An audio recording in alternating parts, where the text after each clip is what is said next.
Buenas tardes, licenciado. Buenas tardes, licenciado. Licenciado, buenas tardes. Ya hay calendario de examen.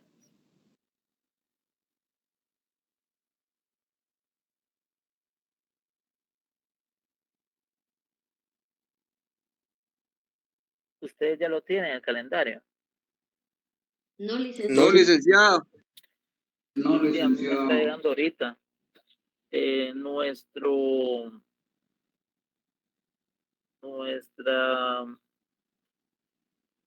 Nuestra clase tiene examen el 29 de agosto. ¿Lo vieron? Gracias. ¿A qué hora, Lick, en el horario de clase? Pues solo me mandaron el 29, el día, ¿qué? El lunes.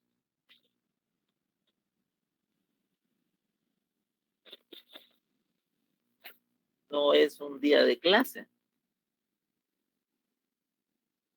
Sí, de que es día lunes. Entonces no tiene horario, la verdad, no nos mandaron, solo déjenme ver, dice en el horario del curso, pero nosotros tenemos los dos horarios, ¿va? Ustedes.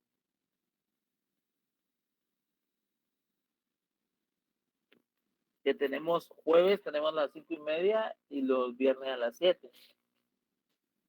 Entonces lo vamos a tener que ver si es a primera o segunda hora. Bueno, creo que lo más lógico sería que fuera a las 5:30. Ok, Lick, muy bien. Para que comiencen a estudiar, pues. Muy bien, jóvenes. Vamos a... Muchas gracias, Lick. Sí, comienzan para todos, obviamente se les va 23, van a tener internacional privado, 25 tributario, 29 internacional público, mercantil 3 el 31 y notarial 4 el 2.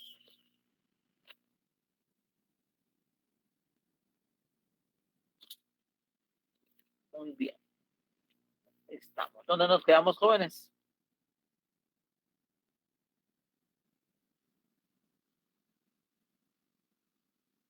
Jóvenes, ¿dónde nos quedamos? Relaciones internacionales entre estados. Muy bien. ¿Qué son las relaciones internacionales entre estados, compañeros? Lick, yo entendí que era un estudio de cómo se desarrollan o cómo los estados desarrollan sus actividades a nivel mundial, tomando en cuenta el carácter social, económico, jurídico y político. Muy bien. Esta situación es bueno, hay dos maneras de verlo, ¿verdad, jóvenes? Una manera superficial, una manera simple, sencilla, pues, en donde de forma, pues, muy llana, ¿verdad? Pues simplemente los estados se van a relacionar y van a haber un montón de relaciones que se basan en el conocimiento de la razón de ser de cada uno de los estados, su cultura, su forma de vida, su religión, bueno, toda esa situación. Con mi señora estamos, bueno, ella me dijo, mira, quiero ver una novela que le ha gustado a ella, y la estamos viendo, me acompañando a la estamos viendo. Y tal vez alguno de ustedes la vieron un momento, y se llama El Clon. La versión de Telemundo, la versión brasileña, ya creo que fue la que pasaron en Guatemala, un poquito más viejita y una versión, pues, como algo de Telemundo. Estamos viendo, pero hablamos, o sea, a mí me gusta porque se ve marcada la diferencia cultural, la diferencia de cosmovisión en cómo nos relacionamos y cómo los seres humanos creamos nuestro propio cosmos. Y la gran diferencia entre lo que cómo ve un árabe, un musulmán en la vida a como lo ven la mayoría de occidentales. Y cómo eso se ve inmerso y le dice uno de los personajes, pero eso estaría en Marruecos, aquí no estamos en Marruecos, aquí estamos en los Estados Unidos. Sí, pero y cuando llegas a Marruecos, bueno, aquí estás en Marruecos, no estás en Estados Unidos. Ustedes, la gente de Oriente, piensa de una manera, nosotros aquí pensamos de otra manera. Eso es bien interesante. Y cómo esas relaciones internacionales se enriquecen a través de eso y se interactúan. Evelyn Adriana levantó la mano, sí, Evelyn.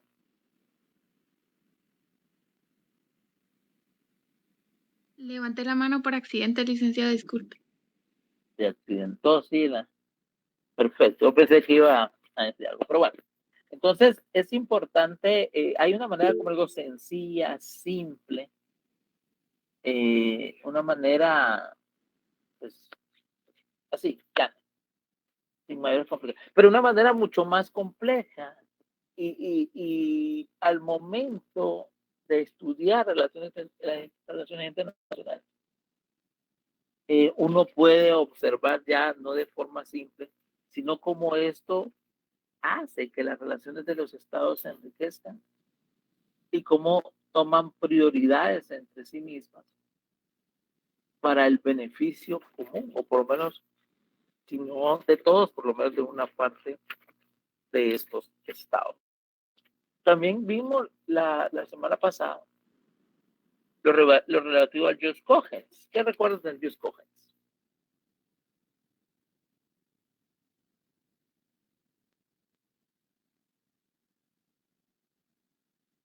¿Qué recuerdas del Jus Cogens?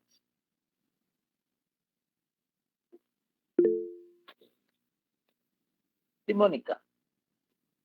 Que era, buenas tardes, licenciado, disculpe, que era un principio del derecho internacional público y que tiene que ver con ese conjunto como Estado. Eso recuerdo yo. Y como principio del derecho internacional público, ¿en qué consiste ese principio?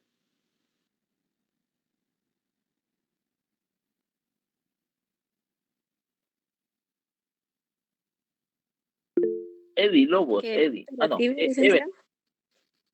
Evelyn levantó la mano. Sí, dígame, Evelyn. Licenciado, yo recuerdo de que el principio consiste en que las normas son imperativas, las normas internacionales son imperativas.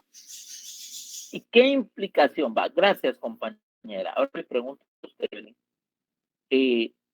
¿Qué implicación tiene para el Estado que esas normas de derecho internacional que han sido aceptadas, evidentemente, que han sido ratificadas, que han sido consensuadas por el Estado signatario, sean de obligatorio cumplimiento? O sea, ¿qué implicaciones tienen?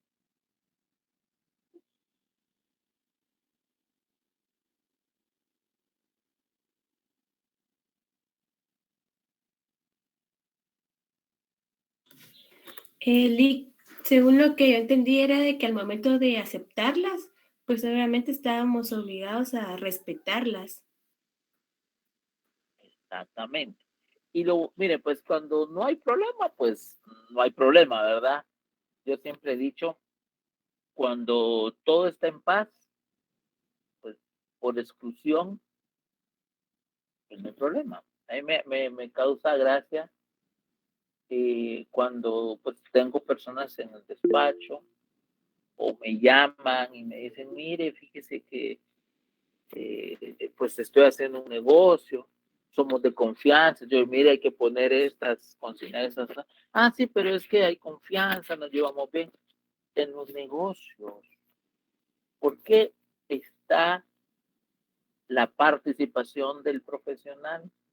Para velar de que el negocio lleve a bien puerto y cuando hay problemas, pues haya una salida legal que proteja a los contratantes o a los otorgantes. Bueno, lo mismo pasa en los sujetos de derecho internacional. hay relaciones, por ejemplo, hay cuotas, por ejemplo, si es de importación, de exportación. Vamos a ver más adelante lo que fue el GATT,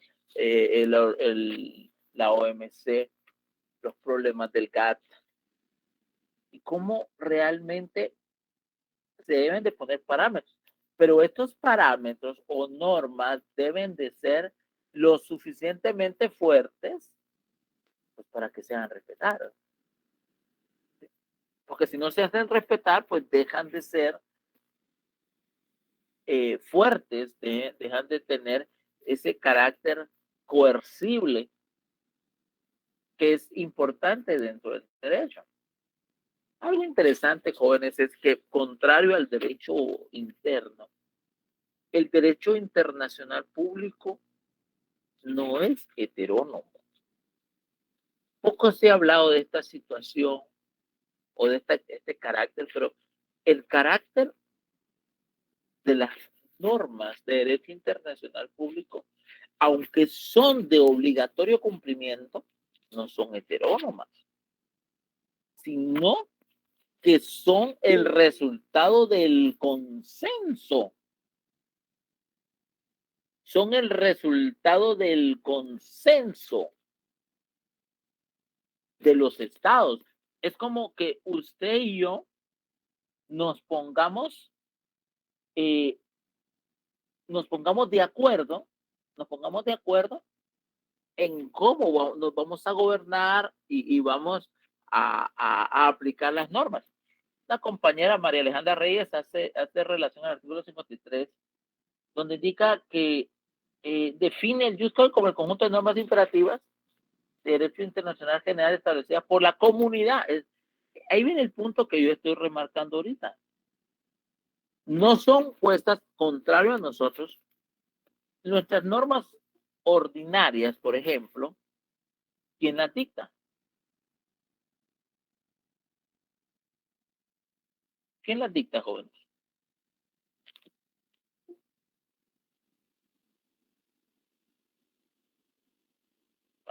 Andrea, ayúdeme. ¿Quién dicta las normas ordinarias en Guatemala? ¿El Congreso, licenciado? Exacto, el Congreso de la República. Y aunque en teoría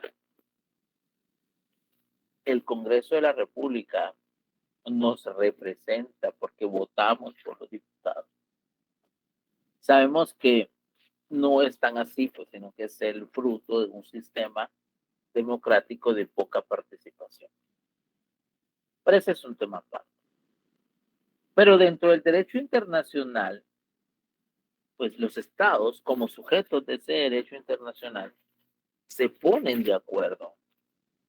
¿A través de quién? A través de sus jefes de estado, a través del órgano que representa al estado ante la comunidad internacional y de forma autónoma, de forma voluntaria, el estado acepta, porque hay, por ejemplo, hay jurisdicción que no es aceptada por algunos estados, como la Corte Penal Internacional no es aceptada, y simplemente no puede la Corte Internacional venir y obligar al Estado a determinadas, a su fuero, llamémoslo de esa manera, porque no ha sido aceptado. Es como que usted venga y diga, bueno, yo no acepto los tribunales civiles en Guatemala. Usted no puede decir eso.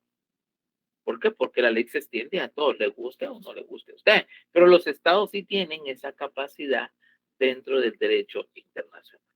Pero que lo importante es que toda vez es aceptado por el Estado, esa norma es de carácter imperativo para ese Estado.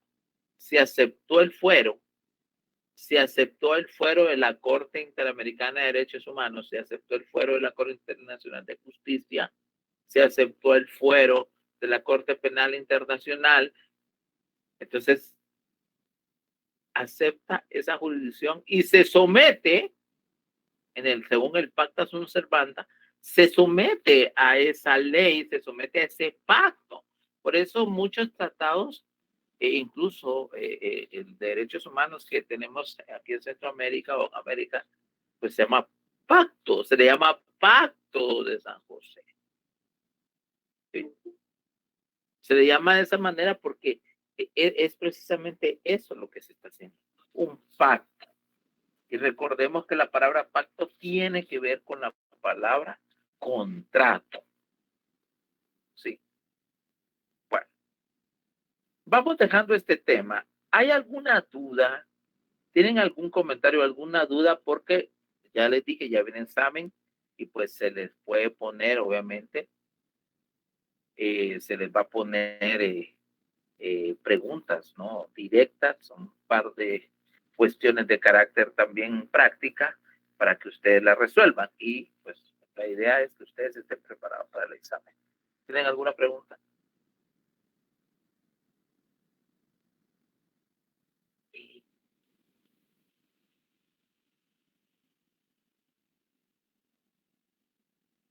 ¿No la hay?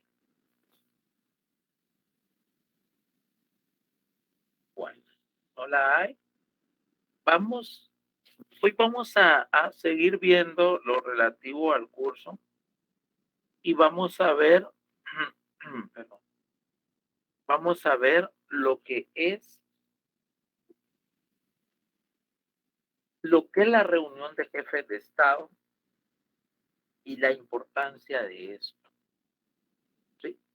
Lo que es la reunión de jefes de Estado de forma lacónica para ustedes. ¿Quién es el jefe de Estado?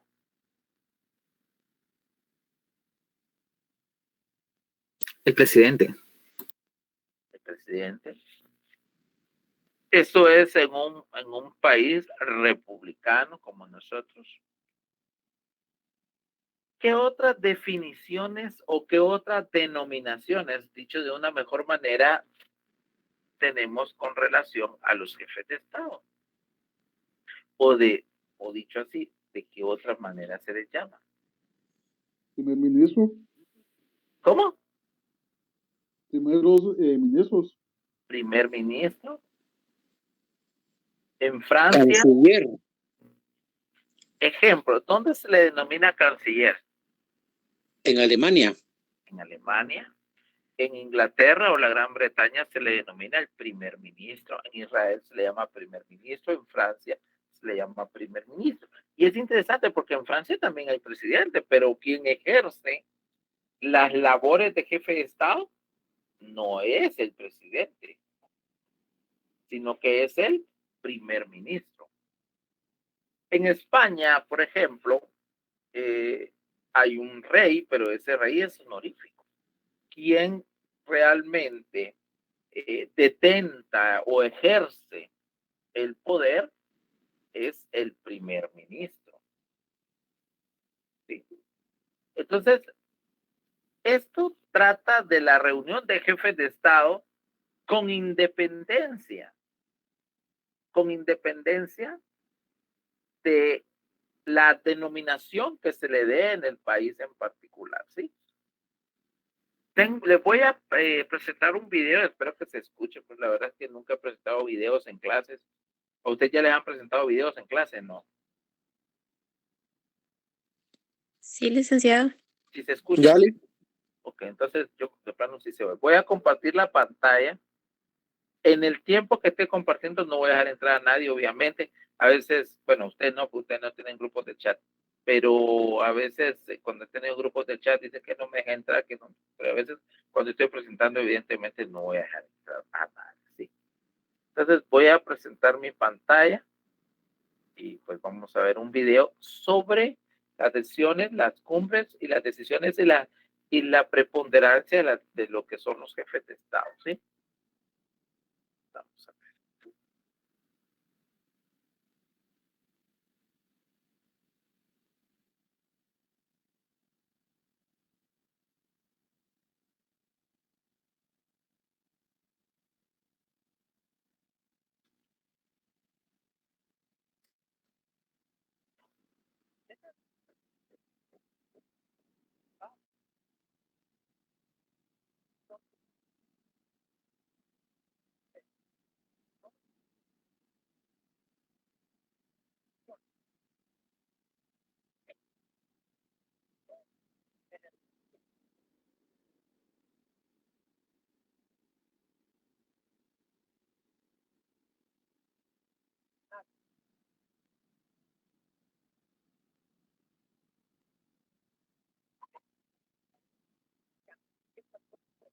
Lick no se escucha muy bien.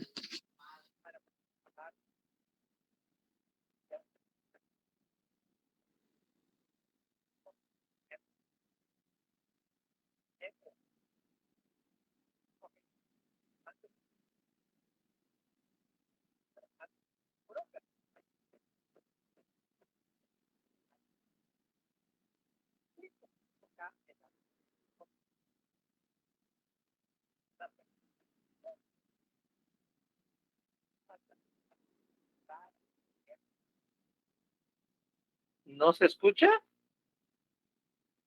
No, licenciado. ¿No se escucha bien? ¿No se escucha? ¿O medio se escucha? Nada, Lick. No No se escucha nada, licenciado. Permítame un segundo, voy a hacer un cambio aquí. Yo creo que ya sé por qué es permítame. Vamos a ver. Tiene que compartir el audio de su escritorio, Lick. Sí, eso voy a hacer, cabal. Solo permítame un segundo entonces. Sí, es que como estaba con audífonos, sí tiene razón.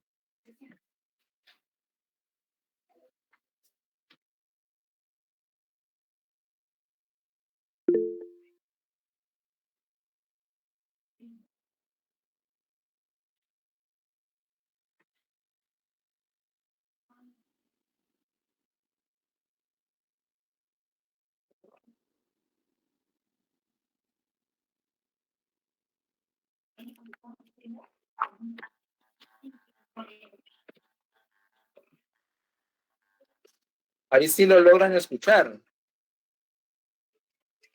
Dentro de las relaciones internacionales, uno de los actores principales que vamos a ver dentro del Estado internacional son propiamente los jefes de Estado. Los jefes de Estado son los representantes naturales del Estado, los cuales, en conclusión, van a conformar la troika de representantes estatales, de los cuales no es necesario comprobar su capacidad ni su personalidad dentro de las negociaciones internacionales.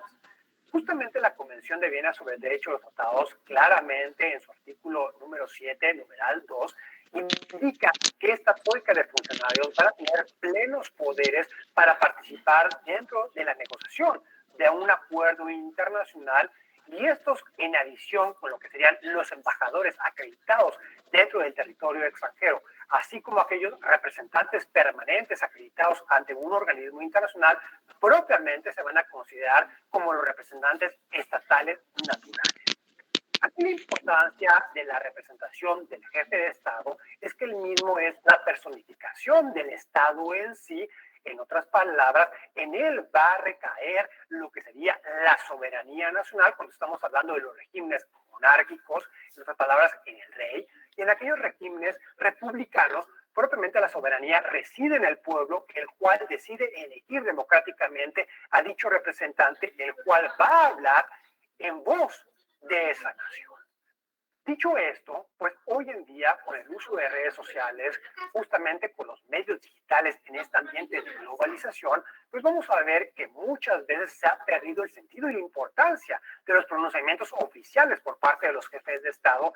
Y hoy en día, cuando estos emplean estas redes sociales sin un filtro, sin tomar en consideración que muchas veces lo que los mismos escriban o declaren en medios de comunicación, muchas veces va a ser considerado como un posicionamiento oficial por parte del Estado. Esto ya que en ningún otro momento se va a poder despegar este individuo de su posición oficial como jefe de Estado respecto a lo que sería el pronunciamiento hacia la esfera internacional. Aquí es muy importante destacar que el jefe de Estado, al no necesitar plenos poderes, en todo momento habla en voz del Estado en sí. Dentro de lo que sea el derecho internacional, hemos visto diferentes momentos a través del cual el jefe de Estado puede obligar al Estado y puede generar obligaciones y asumirlas para el mismo. Propiamente, siguiendo los lineamientos del artículo 7 de la Convención de Viena sobre el Derecho de los Tratados, el mismo puede negociar y suscribir esos acuerdos internacionales, los cuales, si bien es cierto, muchas veces, dependiendo del sistema jurídico nacional, pueden ser suscritos al referéndum, en otras palabras, acondicionados a una ratificación adicional, siguiendo los lineamientos internos de cada una de estas naciones. Vamos a ver que el jefe de Estado propiamente va a estar revestido del Jus Representationis Omnimorae, el cual básicamente señala que tiene los poderes inherentes de representación del Estado. Dicho esto, pues el mismo va a tener esta capacidad para celebrar tratados. De igual manera puede celebrar lo que serían pactos de caballeros, aquellos acuerdos de voluntad con un tercer estado, los cuales no van a ser propiamente celebrados por escritos, pero sí de los cuales van a derivar obligaciones de derecho internacional. Y en aquellos casos donde no veamos un quid pro quo, un acuerdo de voluntades, hay la posibilidad de realizar estos actos unilaterales a la luz del derecho internacional, donde a través de declaraciones públicas, específicas, inequívocas, donde el Estado propiamente decide generar una obligación de derecho internacional solamente por su propio comportamiento, pues literalmente vamos a ver que van a generarse efectos ya dentro de esta esfera global a nivel mundial. Dicho lo anterior, pues tenemos varias codificaciones al respecto, propiamente dentro del seno de la Comisión de Derecho Internacional de las Naciones Unidas, que es el órgano especializado de la codificación y el desarrollo progresivo del derecho internacional dentro de la Asamblea General de las Naciones Unidas. Y de igual manera, la Corte Internacional de Justicia en varios casos ha analizado lo que se llaman las declaraciones de los jefes de estados y cómo estas mismas pueden tener efectos respecto a terceros estados y dentro de la esfera internacional. Dicho en este contexto, es muy importante considerar este tipo de declaraciones justamente con lo que habíamos comentado hace unos momentos cuando se realizan de forma muy laxa, y podemos citar el ejemplo de Donald Trump durante la administración del mismo, cómo utilizaba de manera frecuente su cuenta de Twitter, la cual, dígase de paso, recientemente fue cancelada a realizar esta apología del delito para incentivar a su base política. Pues tenemos que él mismo a lo largo de su administración empezó a realizar diferentes declaraciones escritas a través de su cuenta personal de Twitter. Justamente el Departamento de Justicia clasificó y caracterizó este tipo de mensajes como pronunciamientos oficiales del Ejecutivo Federal, y justamente esto, ya ampliándolo a la esfera internacional, pues tenemos que, si hacemos el símil y la vinculación de que en el Ejecutivo Federal a nivel mundial casi todos van a tener la potestad de desarrollar de forma exclusiva la política exterior del Estado, pues claramente podemos ver la relevancia de las declaraciones que los mismos puedan realizar.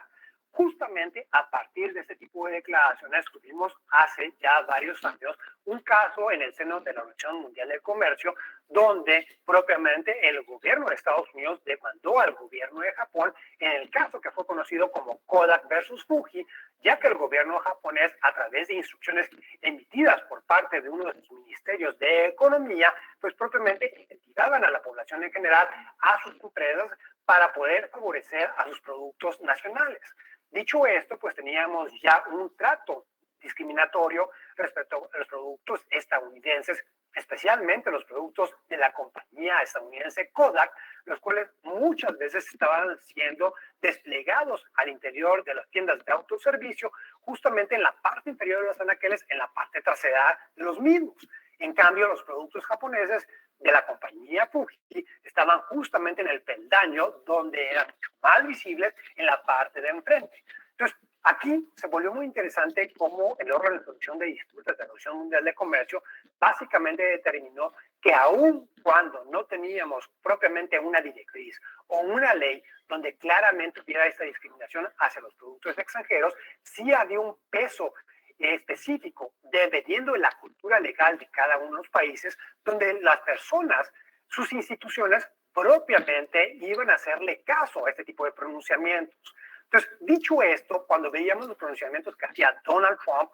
los cuales muchas veces eran discriminatorios o atacaban a algunas naciones, esto podía traducir ya en instrucciones para lo que sea al interior de la Administración Pública Federal estadounidense, e inclusive este tipo de mensajes en su cuenta de Twitter fueron empleados en múltiples ocasiones como fundamento para determinar que se había violado la ley interna estadounidense en proceso administrativo, ya que los mismos eran directrices, las cuales no fueron sancionadas a través de estos procesos ya predeterminados por la ley estadounidense, y a través de estas determinaciones del Poder Judicial, básicamente se unificaron algunas de las decisiones que tomó la administración Trump, como el cancelar el programa DACA o la restricción de viajes hacia ciertas nacionalidades, justamente para detener esta migración de aquellos países donde no se establecía un nivel de cooperación aceptable para Estados Unidos, justamente para combatir a aquellos grupos terroristas del Medio Oriente o África. En este contexto, se vuelve muy relevante esto justamente en la coyuntura actual en México, cuando vimos que el presidente de la República hizo una declaración en el sentido de que iba a poner en pausa las relaciones con el gobierno de España, en otras palabras, con el Reino de España. La preocupación con este tipo de pronunciamientos es justamente la contextualización que uno debe de hacer sobre el peso que va a hacer este tipo de declaraciones hacia el exterior y hacia el interior del Estado. Como comentábamos hace unos momentos, se pueden caracterizar este tipo de pronunciamientos como posicionamientos oficiales y por el otro lado, cuando vemos hacia el exterior, pues vamos a ver que va a tener un peso específico porque propiamente está fijando la postura oficial del Estado en lo que serían sus relaciones internacionales.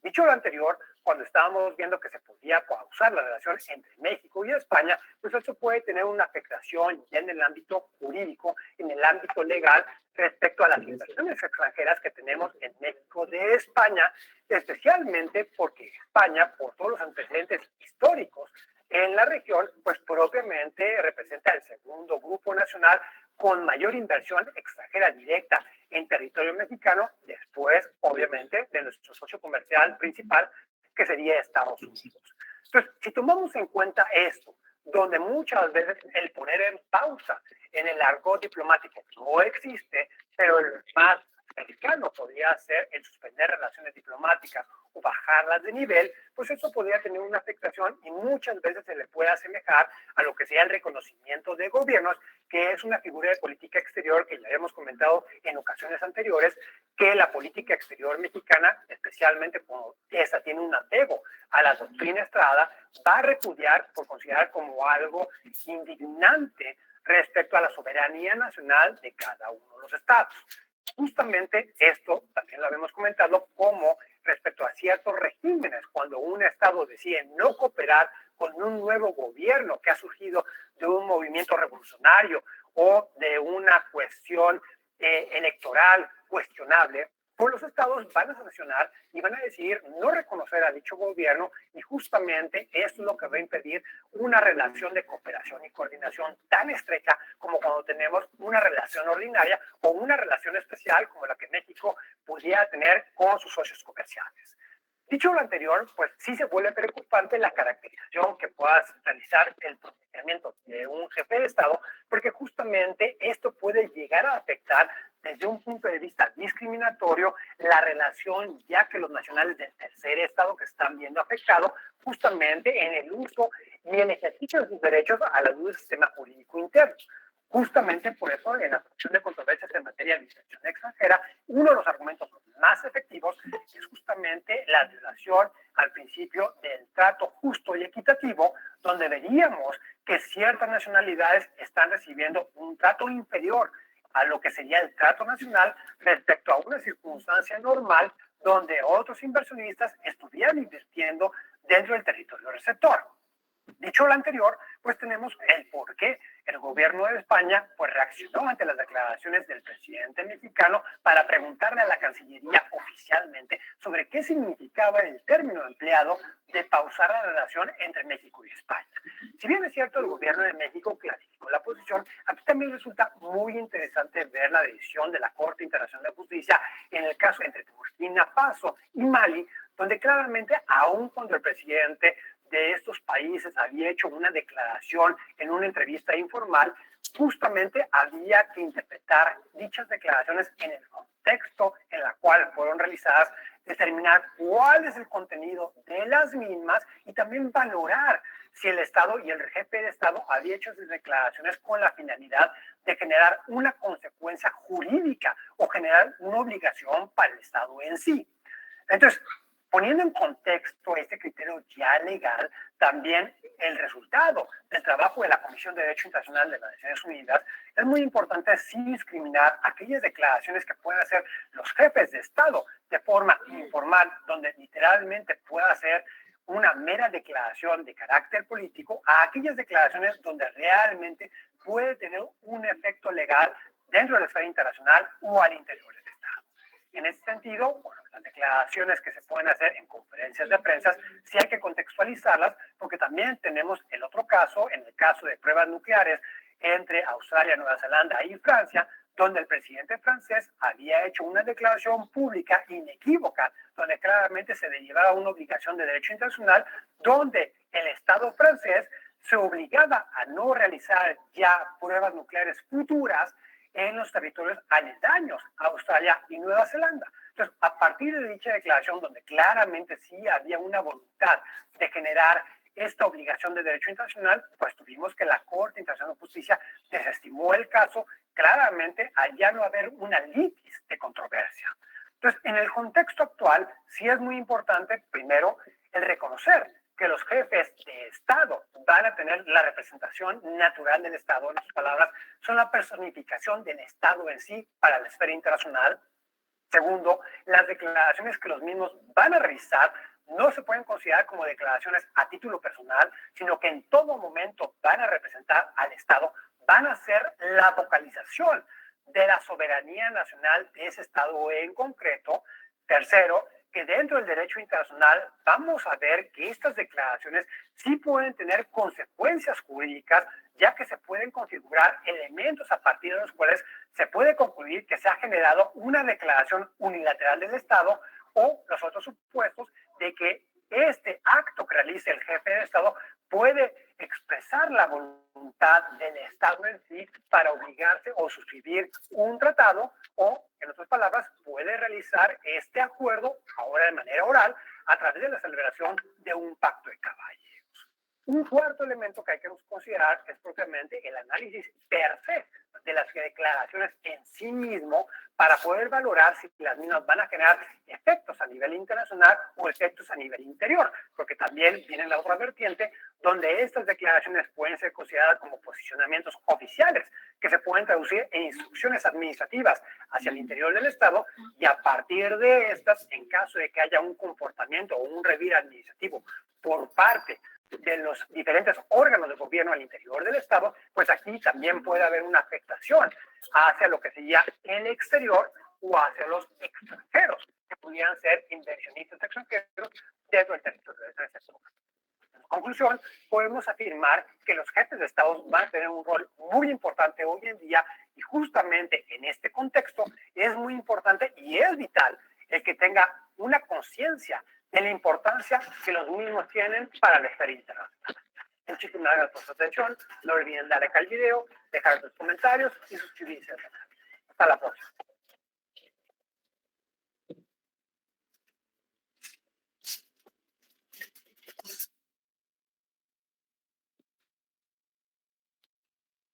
Muy bien, jóvenes. Pusimos atención.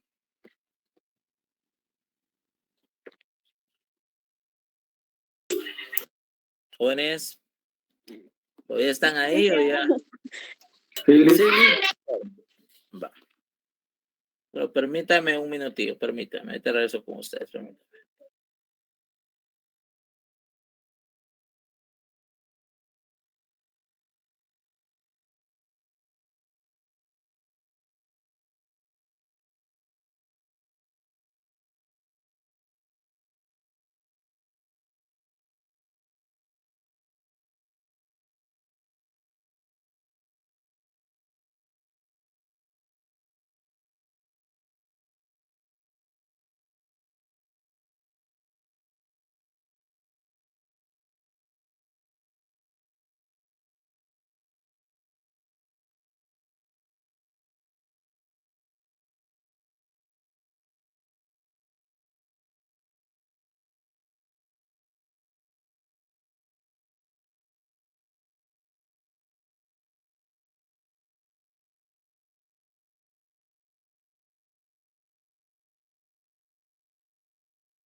jóvenes. Bueno, continuemos entonces.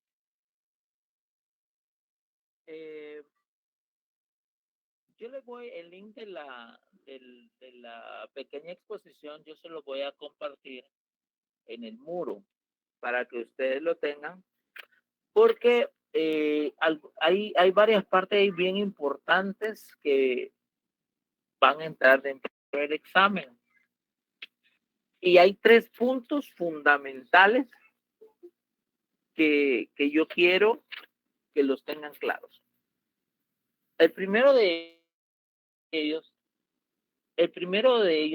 es que el jefe de Estado personifica al Estado dentro de la comunidad internacional. ¿Sí? Personifica, o sea,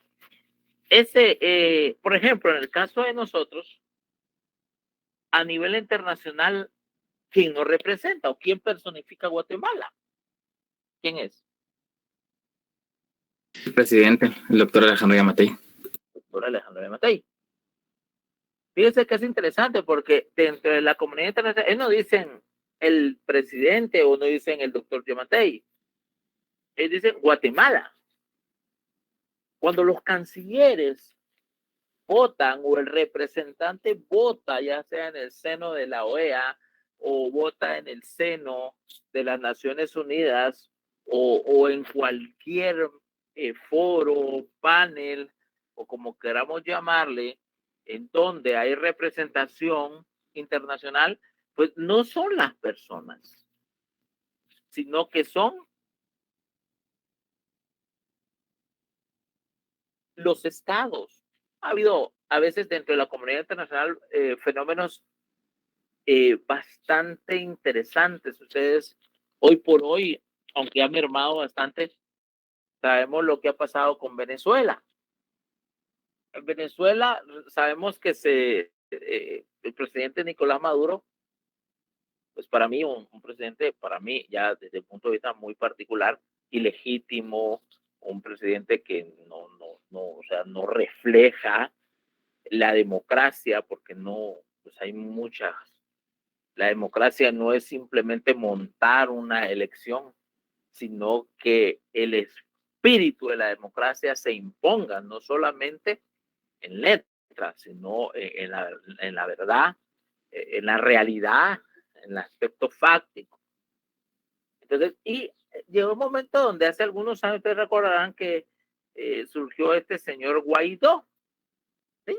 Lo recuerdan, ¿verdad? Lo saben. Espero no estar hablando en chino. Entonces, ahora países reconocen a Guaidó y otros reconocen a Maduro, aunque obviamente pues Nicolás Maduro, pues al estar en su país, ocupar la casa presidencial, ser el jefe del ejército y pues y todo eso, pues evidentemente pues tiene el apoyo que Guaidó no tiene. Pero ha habido situaciones tales como que las reservas monetarias se congelaron en algún momento de Venezuela y no reconociendo al presidente Maduro. Pero el punto es de que cada país es representado a nivel internacional y personifica a la nación como tal. El segundo punto determinante e importante, y quiero que ustedes tengan claro, es que esa personificación en esa persona natural, en ese individuo, implica también que sus declaraciones no son hechas a nivel individual. Para que dicha situación pueda ser extraída de su puesto, pues debería ser una declaración demasiado concreta y demasiado clara.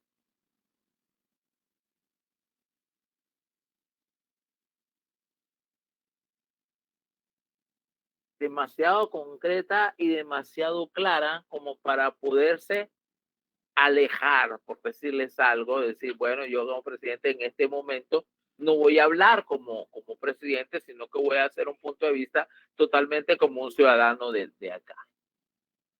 Pero aún eso, sería legal y difícilmente, ilegal y fácticamente difícil de aceptar. Porque en ese momento esa persona continúa representando al Estado. Continúa representando a la nación, al país. Vimos los ejemplos ahí, ¿verdad?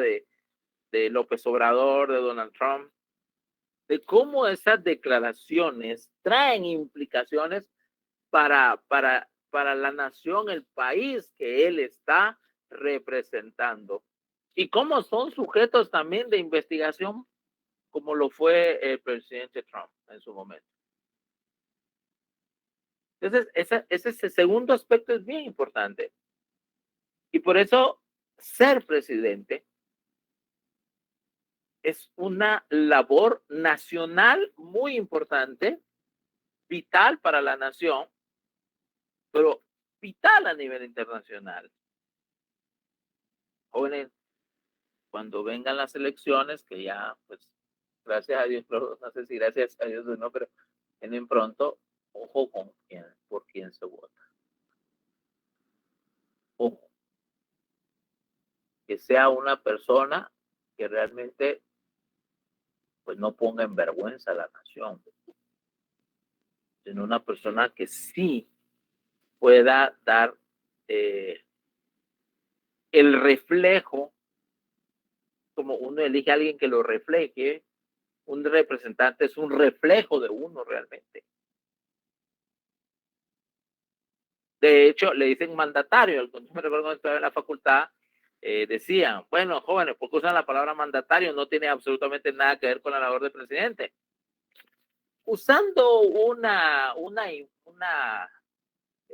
analogía, en el sentido de que un mandatario es alguien que hace los mandados, los negocios de alguien que es su poder dante, pues en ese sentido sí, pues, pero evidentemente no es el sentido, es mucho más.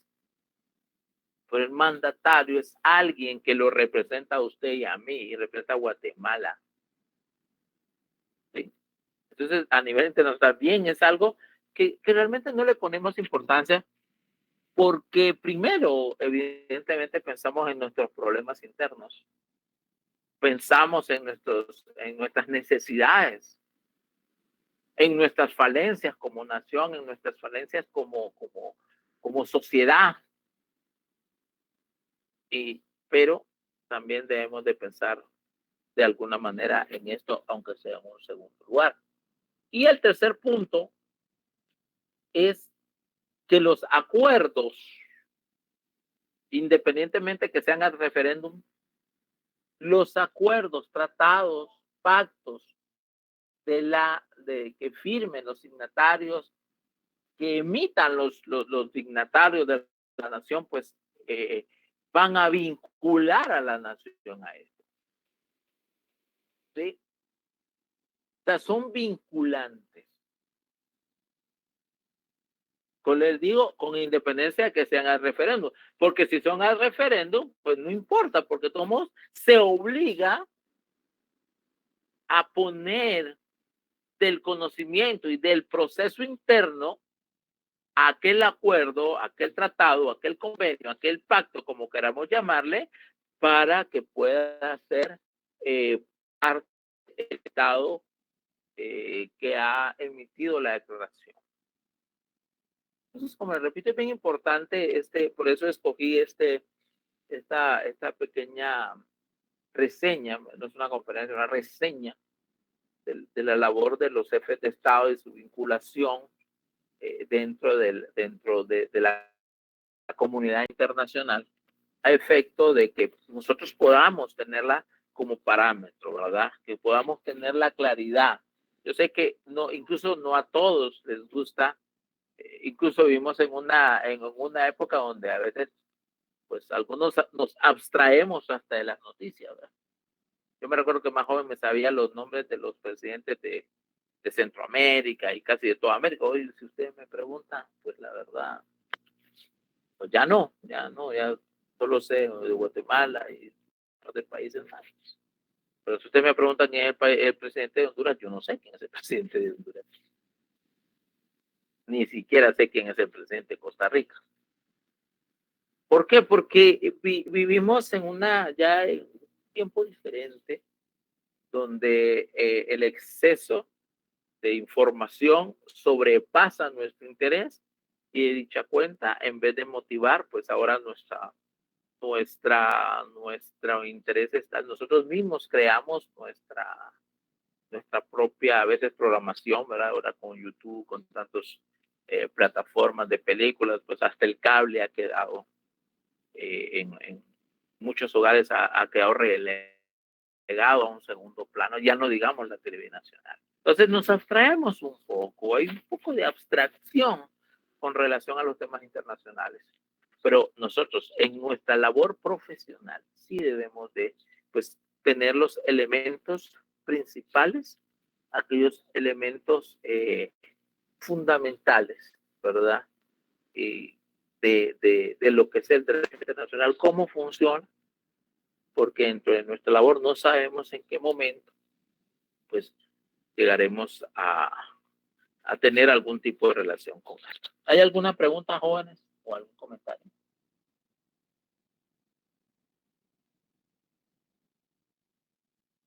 Lick, solo una pregunta. A mí no me quedó muy claro los puntos que estaba mencionando.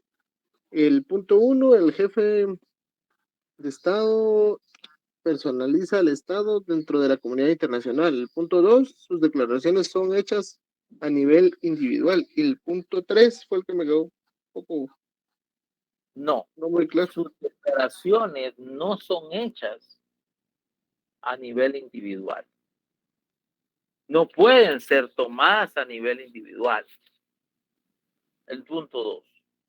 Cuando habla el presidente, no está hablando Yamatei, está hablando del presidente de la nación, aunque él se llame Alejandro Yamatei. Él hasta el momento, eso sí es un poco pesado en el sentido de que el presidente es una labor de 24 horas del día, 365 días al año. Todo lo que él diga, no lo dijo Yamatei, lo dijo el presidente. Pero Yamatei, el presidente de Guatemala, dijo. Acabo de, por ahí anda circulando en las redes una crítica de Freddy del Rincón, no me recuerdo cómo se llama este CNN, de apellido Rincón, en donde Fernando del Rincón, Lick. Fernando, bueno, Freddy creo que era un futbolista de Colombia. Gracias.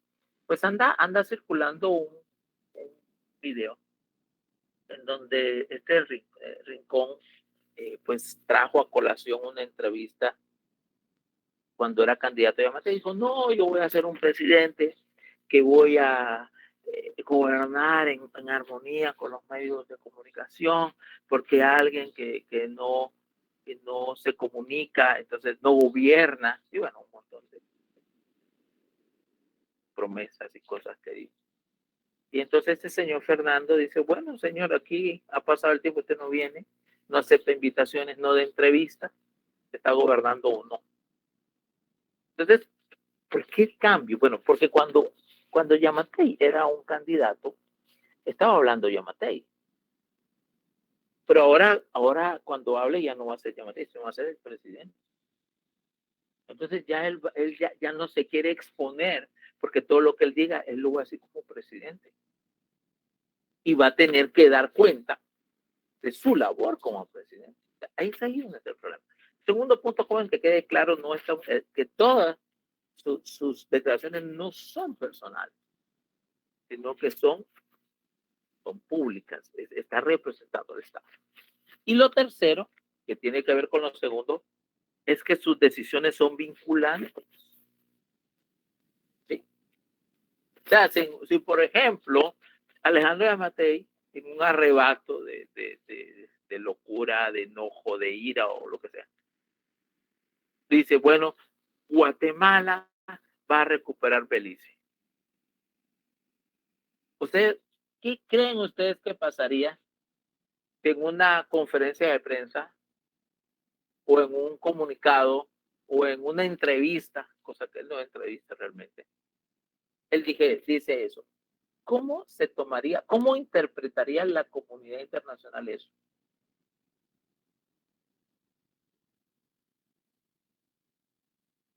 como una amenaza a la soberanía del ICE. Exacto. ¿Por qué?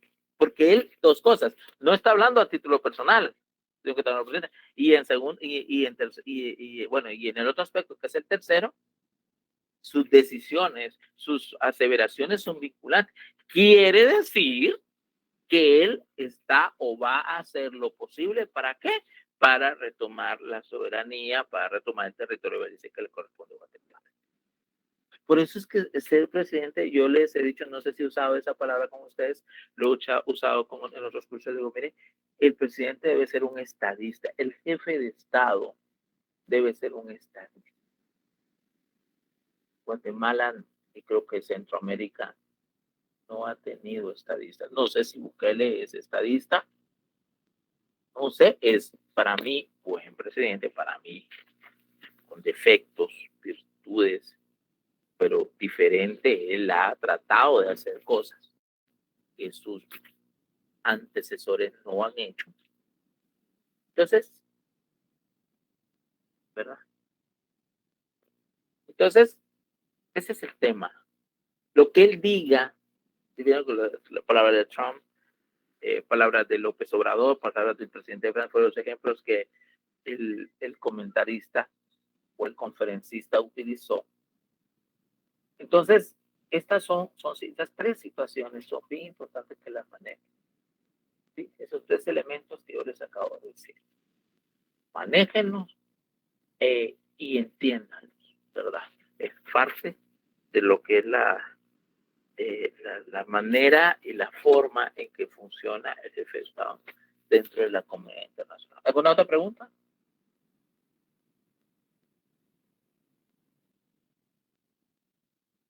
No, Alex, solamente. Ok, ¿los demás están claros, jóvenes? Voy a preparar un material, unas presentaciones para... miren, pues yo voy a salir del país la próxima semana todavía estoy, pero del 20 al 30 yo voy a salir del país. Mi auxiliar va a quedar a cargo de la clase, pero pues yo voy a estar en Centroamérica.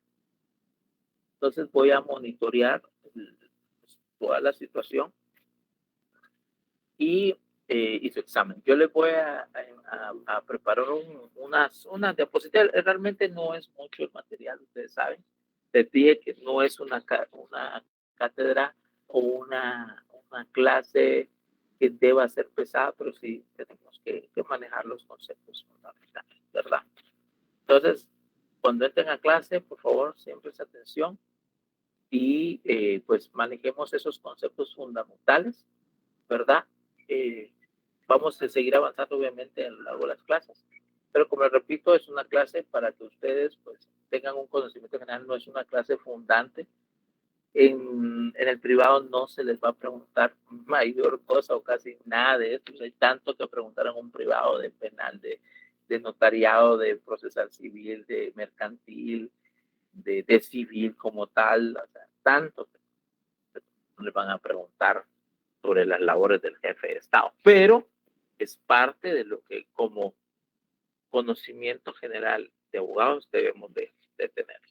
Si no hay ninguna pregunta, vamos a dar hasta aquí por hoy. Continuamos el día de mañana y vamos a continuar con voy a traerles un ejemplo de una agenda protocolaria, ¿verdad? De reunión de jefes de Estados y pues vamos a seguir avanzando de acuerdo. ¿Alguna última pregunta? Sí, Andrea. Licenciado, disculpe, ¿y las clases las vamos a recibir con su auxiliar? Sí, así es. Ustedes no se atrasan, no tengan pena por eso. Ah, gracias. Sí, no se preocupen. Feliz noche, Lic. Muy bien, pasen una feliz noche y nos vemos mañana, si Dios nos lo permite. Feliz noche, Lic. Feliz noche, Lic. Feliz noche, Lic. Feliz noche, licenciado. Feliz noche, Lic, gracias. Sí.